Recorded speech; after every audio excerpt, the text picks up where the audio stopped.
I didn't raise my voice once. Not when I found my daughter sitting alone in a locked laundry room. Not when I saw the red mark on her wrist. Not when my mother-in-law stood in the hallway and told me I was overreacting, as usual. I smiled. I picked up my daughter. I buckled her into her car seat, and I drove home. 3 days later, they finally understood what that smile had meant. Let me start from the beginning, because this story didn't begin the day I came home early from my work trip. It began years before that, with a pattern I kept excusing, minimizing, and filing under. That's just how they are. My ex-husband and I had been separated for almost 2 years when this happened. We share custody of our daughter, Maya, who was 6 years old at the time. She is the kind of child who collects roly-polies in a jar and names every single one of them, who insists on sleeping with 4 stuffed animals because they all have feelings and it would be rude to leave any of them out. She is the loudest laugh in any room and the most tender heart I have ever known. She is everything. After the separation, I was the primary parent. My ex was present but inconsistent. He traveled a lot for work, and his schedule was unpredictable. His mother, my mother-in-law, had stepped in early to help, and I had genuinely been grateful for that. She lived about 20 minutes from me. She had a 3-bedroom house, a fenced backyard, and she had watched Maya since she was a baby. On paper, she seemed like the ideal backup. The reality was more complicated. My mother-in-law was a woman who operated on a very specific economy of favors. Help was never free. Every time she watched Maya, it was a deposit into a ledger she kept in her head, and she expected withdrawals on demand. She needed someone to drive her to her doctor's appointment. That was for me. She needed help covering her gas bill this month, also for me. She mentioned offhand that her internet was getting expensive. I started paying it without her even asking directly. Over 2 years, I had slowly become the person who filled in all the financial gaps in her life.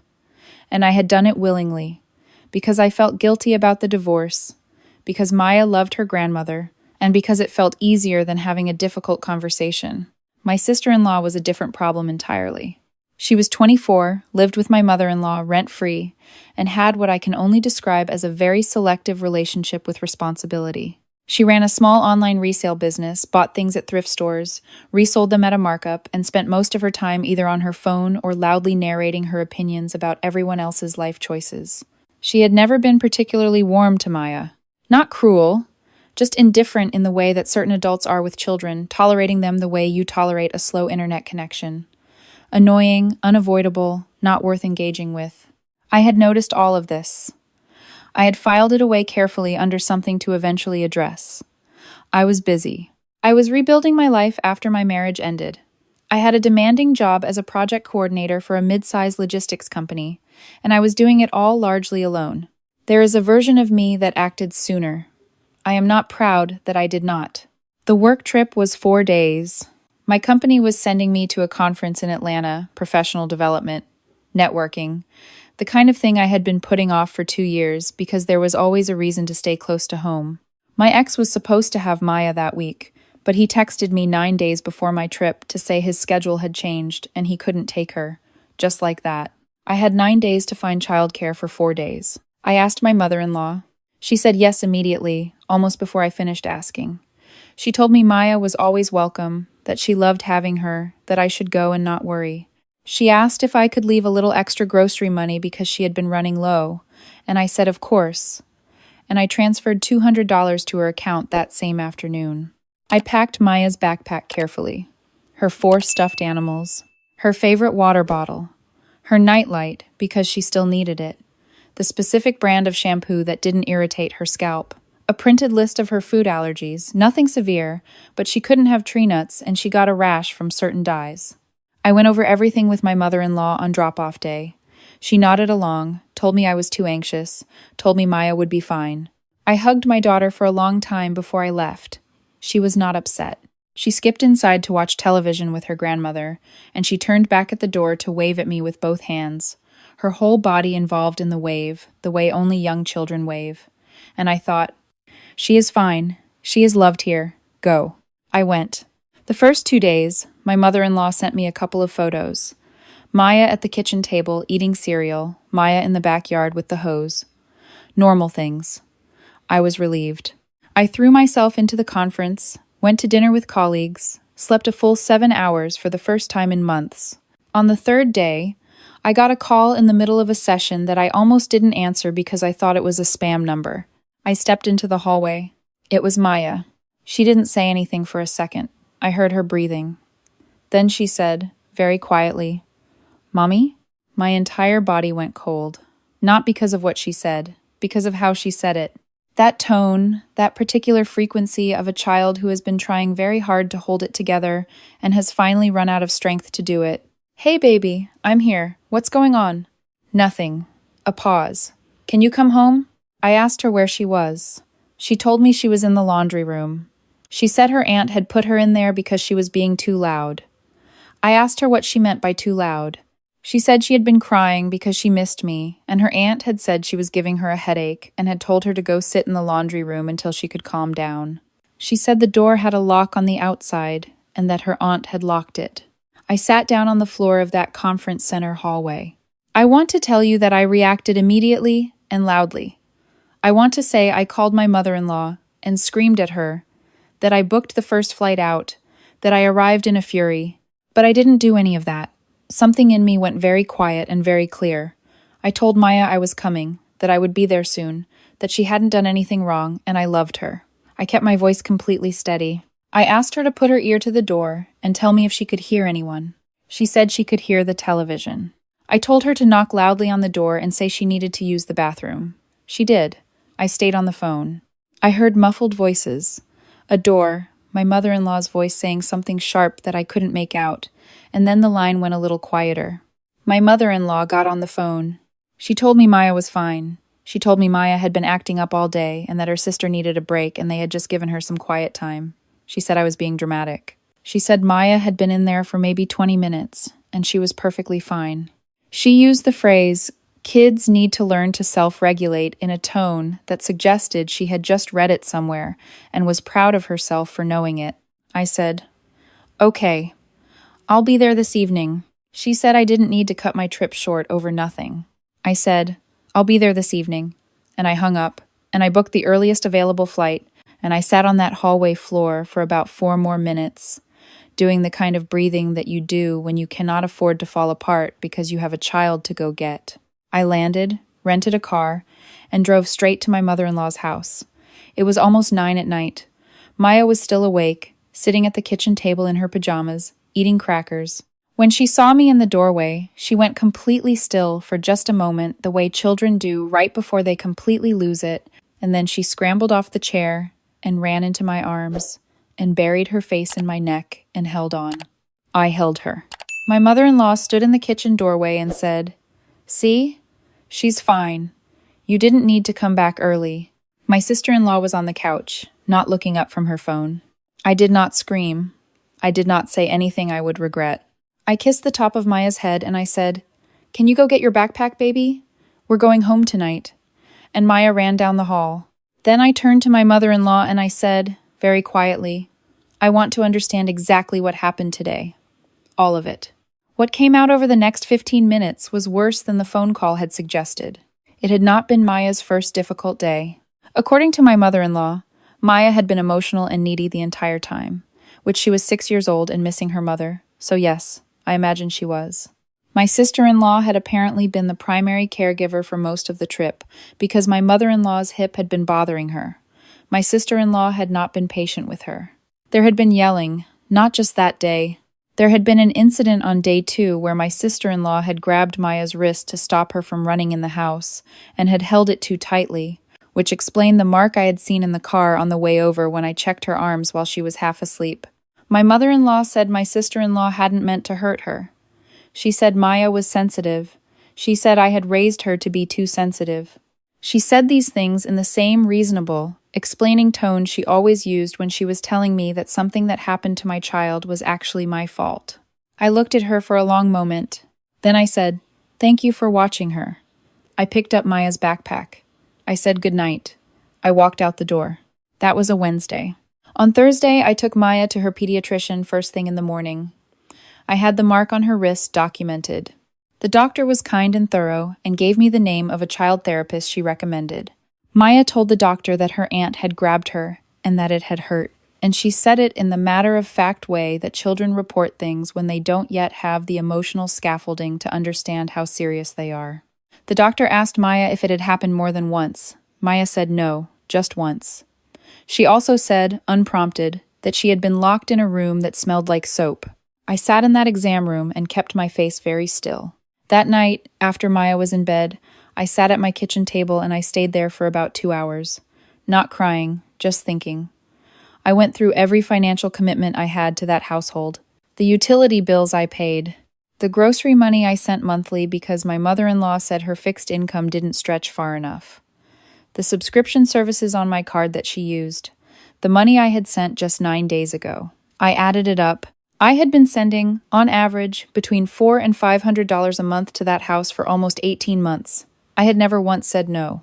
I had one more thing to think about. My sister-in-law's resale business was not small. I knew this because she talked about it constantly, how much she had made on a particular find, which items moved fastest, how she was thinking about making it her full-time thing. She was proud of it. What she was less vocal about was the fact that it was entirely cash and app-based. She had never mentioned filing taxes on it, and I happened to know, from a conversation she had 2 Christmases ago with my ex, where I had been sitting 3 feet away, that she considered it under the table. She had laughed about it. She had said something like, "The government doesn't need to know about my little hustle." I had not thought much about it at the time. I thought about it now. I want to be precise about what I did and what I didn't do. I did not go scorched earth. I did not try to destroy anyone. I simply stopped doing things I had always done, and started doing one thing I probably should have done a long time ago. On Friday, I called my utility providers and had my mother-in-law's accounts removed from my payment method. I sent her a text that evening, polite, brief, that said I had been thinking about finances and that I needed to step back from the monthly support for a while. I did not explain further. I did not argue. I did not respond to the 3 follow-up texts she sent asking what that meant. On Saturday, I canceled the automatic grocery transfer. On Sunday, I filed an anonymous tip with the IRS about an unreported cash business operating out of a residential address. I included the business name, the platform she sold on, and the approximate annual income I had heard her describe. I did not enjoy this. I want to be honest about that. It felt cold. But I kept thinking about Maya's face in that laundry room, the way she had said "Mommy," in that voice, the mark on her wrist, the fact that my mother-in-law had stood in her kitchen and told me my daughter was too sensitive, and I kept going. On Monday, I called Maya's old daycare and re-enrolled her for the days when she needed after-school care. I had been using my mother-in-law as the default because it was free and convenient, and I was done with free and convenient things that cost my daughter something else entirely. I did not hear from my mother-in-law that first week. A few texts, which I read and did not answer. On Wednesday, 9 days after I had left her house with Maya's backpack over my shoulder, my phone rang. She was crying. The electric company had sent a shut-off notice. She had called them and discovered my payment method had been removed. She said she didn't understand. She said she didn't know what she had done. She said Maya was her grandchild and she loved her, and I couldn't do this to her. She said the word family 7 times. I counted, because I had nothing else to do while I waited for her to pause. When she paused, I said, "I know you love Maya. And I think on some level you understand why I'm making these changes. Take care of yourself." She started crying harder.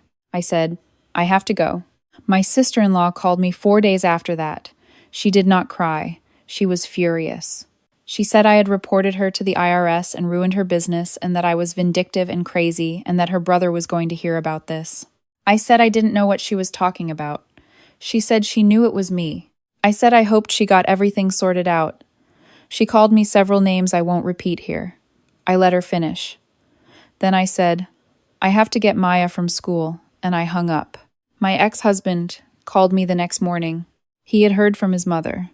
He was not screaming, he was never really a screamer, but I could hear the tension in his voice when he said he wanted to understand what had happened. I told him. All of it. The laundry room, the phone call, the mark on her wrist, the pediatrician visit, the documentation. He was quiet for a long time. Then he said, "Why didn't you call me the moment you found out?" I thought about that question for a second. I said, Because I have learned not to wait for people to help me protect her. I just protect her. He didn't have an answer for that. We talked for another hour, mostly about custody, logistics, and making sure Maya had consistent childcare going forward. It was one of the more honest conversations we had had in 2 years. He said he would talk to his mother. He said he was sorry. I believed him on both counts. Maya started seeing the child therapist 2 weeks after all of this. I wasn't sure what to expect. She's 6. And I worried about putting too much on her, about making the whole thing bigger than she needed it to be. But her therapist is warm and funny and has a collection of small figurines in her office that Maya rearranges every session with great seriousness. And after the second appointment, Maya told me she liked going because we get to talk about feelings and also organize the animals. The therapist told me, privately, that Maya was processing things well and that the most important protective factor in her recovery was the security she felt with me. She said children bounce back fastest when they have one adult who is unmovably on their side. I think about that phrase a lot. Unmovably on her side. There was a night, about a month after everything, when Maya couldn't sleep and came into my room at 2 a.m. and climbed into bed with me. I asked her what was wrong, and she said she had been thinking. I asked her, what about...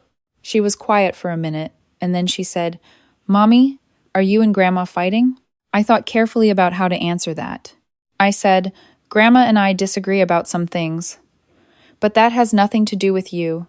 You didn't do anything wrong, not a single thing. She was quiet again.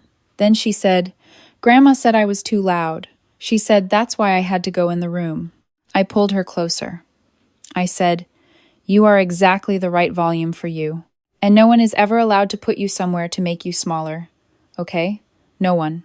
She thought about this. She said, Okay. She was asleep in about 4 minutes. I was awake for another hour. I want to say something to anyone who might be watching this and recognizing pieces of it, because I know some of you are. I see the comments, I read the stories you share, and I know that what I went through is not unusual. There are so many women, so many parents, quietly absorbing the cost of other people's choices, writing check after check, emotional and financial, because family is supposed to mean something. Because we grew up being taught that loyalty was unconditional. Because it felt easier to keep the peace than to have the conversation that might shatter it. I am not going to stand here and tell you that I handled everything perfectly. I didn't. I should have been paying closer attention to what was happening in that house long before my daughter was locked in a laundry room. I should have had harder conversations earlier. I let convenience override clarity for too long, and my daughter was the one who paid for that, and I will carry that with me. But I will also tell you this. The moment I decided to stop explaining myself, stop asking for acknowledgement, stop waiting for an apology that was never coming, the moment I simply acted, everything got clearer. Not easier. Clearer. My mother-in-law and I have not spoken in about 3 months now. My ex-husband manages any communication that needs to happen about Maya, and there is very little of that. Maya sees her grandmother occasionally when her father arranges it, supervised, and those visits are short and uneventful. Maya has not asked me to explain the change. Children understand more than we give them credit for. My sister-in-law sorted out her tax situation, apparently. She is still living in my mother-in-law's house. I don't know what they're doing for money. I genuinely wish them no harm. I simply don't think about them very often anymore. Maya finished first grade last month. She made a card for her teacher that took her 4 days to complete because she kept deciding it wasn't detailed enough and starting over. She lost her first tooth and was outraged that it had happened during dinner because she hadn't been prepared. She has recently decided that roly-polies are, in fact, her pets, and has asked me 3 times if we can get a real one, which we'll see. She is loud. She is tender. She is exactly the right version of herself. Someone asked me recently, in a comment on one of my earlier videos, whether I regret not trying harder to repair things with my mother-in-law, whether I think I should have given more chances, heard more explanations, found a way through. I've thought about that question honestly. Here's what I know. There are relationships that are damaged and can be repaired, where both people are willing to do the work and tell the truth and be different.